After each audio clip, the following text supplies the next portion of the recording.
Welcome to your deep dive. Today we're diving deep into spirituality. You sent over some really interesting articles and research, Yeah. and we're here to help you navigate it all. Yeah, precisely. We're going to move beyond just the surface level of what spirituality means Right. and really dive into the how to cultivate it, the benefits, and we're talking tangible benefits backed by, real science Okay. and how it can lead to a more fulfilling life for you. I like it. It's interesting because spirituality can feel like one of those terms that's kind of ambiguous. Right. Like, what does that even mean? Is it incense and chanting, or is it something more? Yeah, and that's where I think your sources offer a really grounded perspective on this. Okay. They define spirituality as this deeply personal exploration, Okay. this quest to connect with something, greater than ourselves. But the how is really up to you.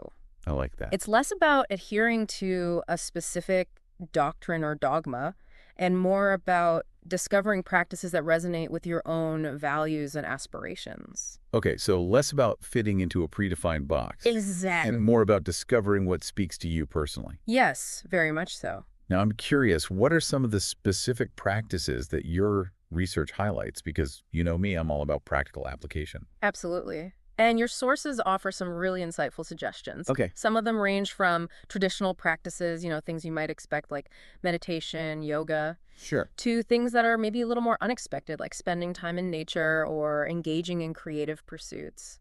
I'm intrigued. I think it's easy to get caught up in this idea of spirituality, but without having a clear understanding of how to actually integrate it Total. into our daily lives. Yeah. So let's unpack this spiritual toolkit, shall we? Let's do it. Where do we even begin? I think a great place to start is with one of the most, I'd say, well-researched and accessible practices, mindfulness. Mindfulness. Okay, so Wow. we hear that word everywhere these days.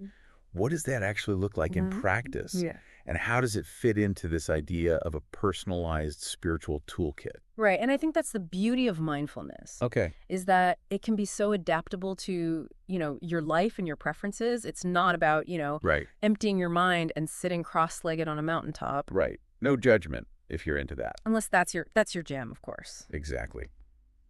But what are we talking about then? So at its core, mindfulness is really about cultivating this present moment awareness. It's about noticing your thoughts, your feelings, your sensations without judgment. Okay. Almost like you're this impartial observer just observing what's arising.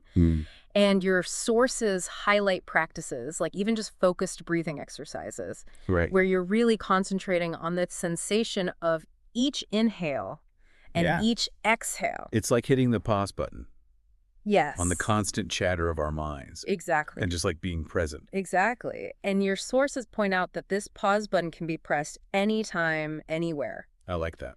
One of your articles mentioned, Yeah. incorporating mindfulness into just your everyday activity, like really savoring that first sip of coffee in the morning or paying attention to the sensations of washing the dishes. I love that. It's like a mental reset button Yes. that you can kind of press Exactly. at any point throughout your day. Yeah. But here's where I get a little skeptical. Okay. Like, how does simply noticing your breath or paying attention to, seemingly mundane tasks, Right. how does that translate into these like life-changing benefits that, Yeah. spirituality promises? Right. It all sounds a little too simple. I understand the skepticism, Right. but that's what makes, this next part so fascinating. Okay. Your sources really delve into the science behind mindfulness. Okay. And it turns out there's a growing body of research that's actually backing up these claims. Okay, now this is what I'm talking about. Give me the science. What's happening in our brains Yeah. when we practice mindfulness? So one groundbreaking study Okay. by Dr. Sarah Lazar at Harvard Medical School Okay. found that mindfulness meditation actually changes the structure of our brains. Hold on. The brain actually changes, like physically changes. Yeah, they observed increased gray matter density in the hippocampus, Okay. which is the area of the brain that's responsible for learning and memory. Wow. So we're not just talking about like feeling calmer in the moment. Right. We're talking about rewiring our brain Yes. to better manage stress long term. Exactly. And that's not all. Okay, there's more. They also found that the amygdala, which is the part of our brain that's associated with stress and fear, Okay. actually decreased in size with consistent mindfulness practice. Wow. And I remember your sources also mention some pretty remarkable physical benefits too, right? Absolutely. Your sources cite Studies linking mindfulness to everything from lower blood pressure, Okay. reduced inflammation, improved sleep, even a stronger immune system. It's amazing how everything's connected, right? Yeah, Our minds, our it is bodies, connected. our overall well-beings. Like mindfulness is the key Yeah, that unlocks this deeper level of harmony within ourselves. precisely. And your sources emphasize that this inner harmony can actually radiate outwards, Okay. positively impacting our relationships, our sense of purpose, our interaction with the world around us. So it's not just about individual well-being then. Right. It's about cultivating a sense of interconnectedness with something larger than ourselves. Yes. Okay, now we're getting to the heart of spirituality, aren't we? We are indeed. Yeah. And what's really fascinating is this connection isn't just some abstract concept. Mm-hmm. Your sources highlight how embracing a spiritual practice can lead to more fulfilling relationships, Okay. increased compassion, empathy, Oh. a greater sense of belonging in the world. So we're talking tangible benefits, Yeah. rewiring our brains, fostering deeper connections.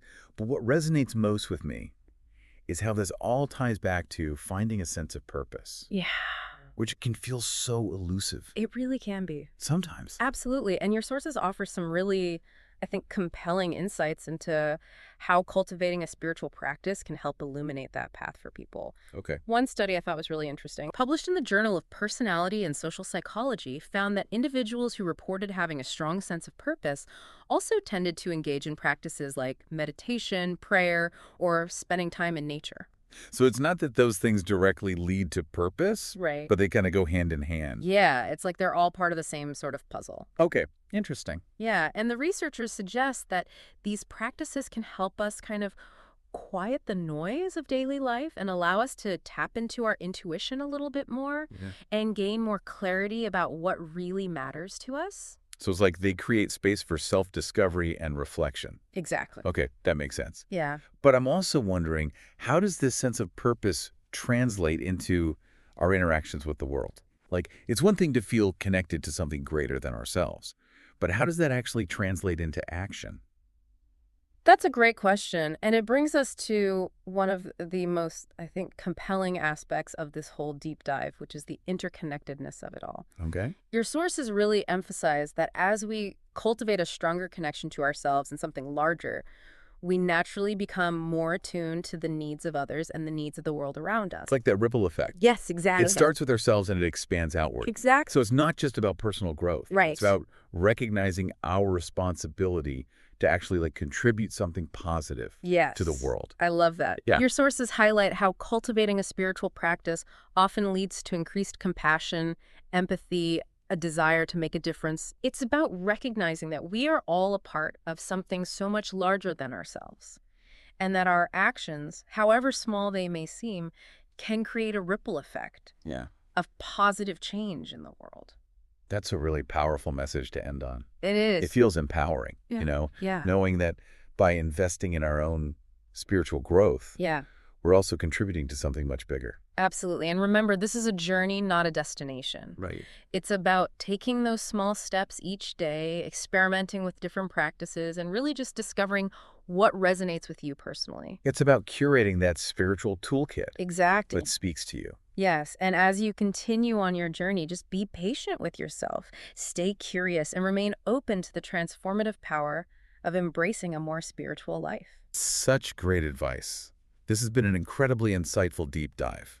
It has been. It's clear that exploring spirituality isn't about, religious dogma or these mystical experiences. It's really about cultivating this deeper understanding of ourselves, our purpose, our connection to the world around us. Beautifully said. And as we wrap up this deep dive, I'm left with a sense of hope and inspiration. Good. The journey in spirituality is ongoing, full of wonder and discovery, and just endless possibilities for growth. Indeed. And I would encourage you to embrace it fully. Amazing. Well, thank you so much for taking this deep dive with us. Thank you for having me. And we'll see you next time for another deep dive.